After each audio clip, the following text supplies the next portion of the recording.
Welcome to the Writer at Work podcast. I'm your host, Kit Boyer, and not with me today is your other host, Miss Catherine M.H. Because April is Poetry Month and I'm the poetry expert here at Writer at Work podcast, I will be hosting all of these by myself. Today we're going to be going over the poem One Fire, Quenched with Another by Jeremy Michael Clarke. I'm going to start off by reading it, then I'll get into the context and what it means.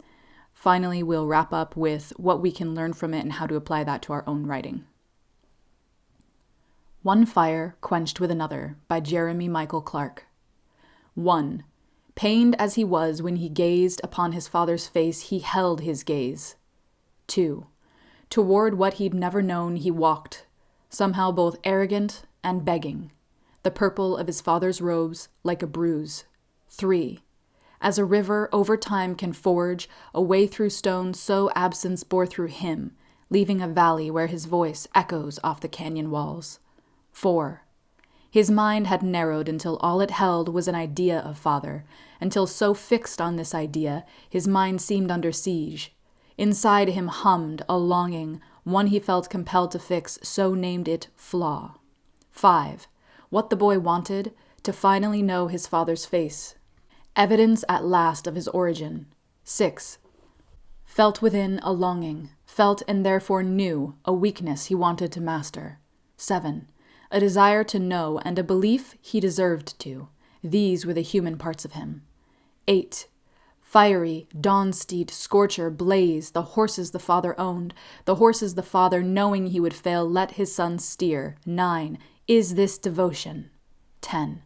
To master, control, rein in, hoping this might prove him a man, perhaps a god. 11. There are gaps knowing cannot fill. 12. What boy has not dreamt himself a noble son, has not prematurely thought himself a man? 13. He lost control of the reins, and the horses did what one expects from animals whose lives had always been tightly squeezed between two fists. 14. Breaking from the path they'd always known. 15.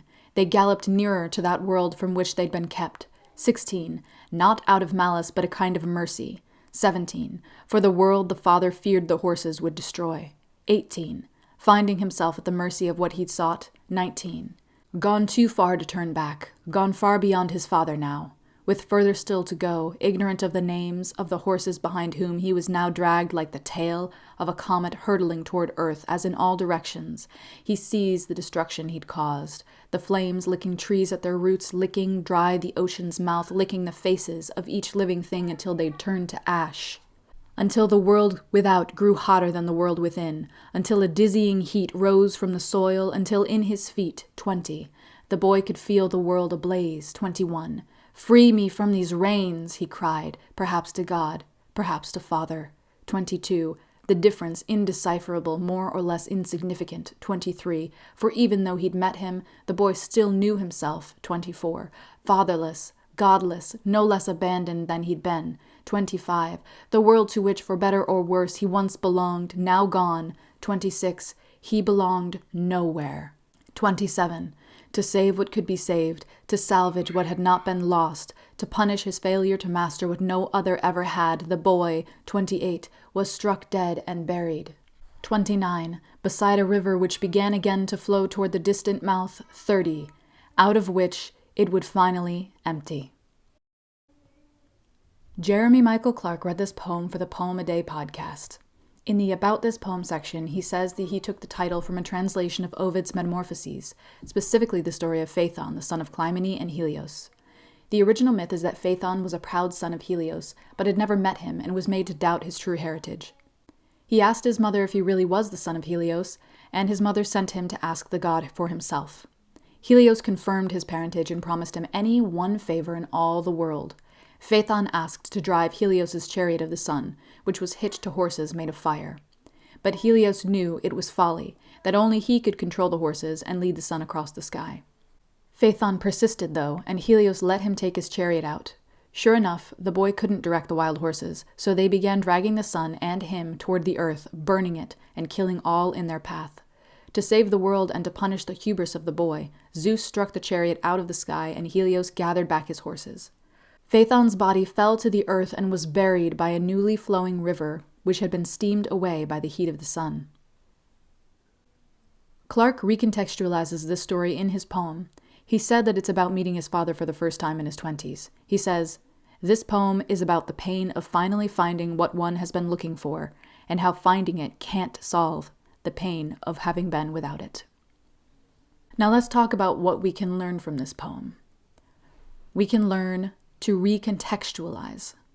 Recontextualization means giving new meaning to something by putting it in a different context, giving it new background, or emphasizing different aspects of it than the original.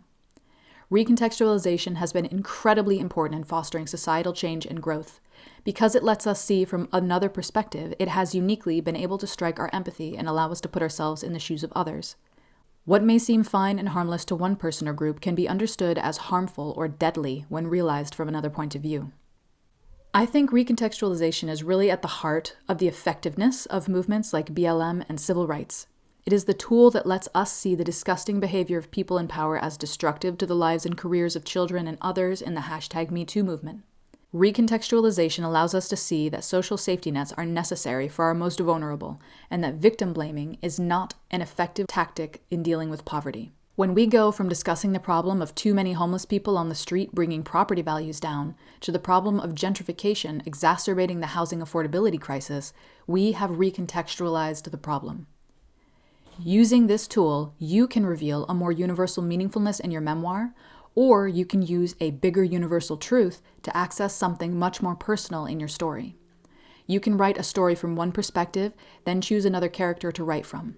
You can take an old story or myth and add personal meaning to it, like Clark has done here, comparing himself to Phaethon and his father to the burning, unreachable Helios.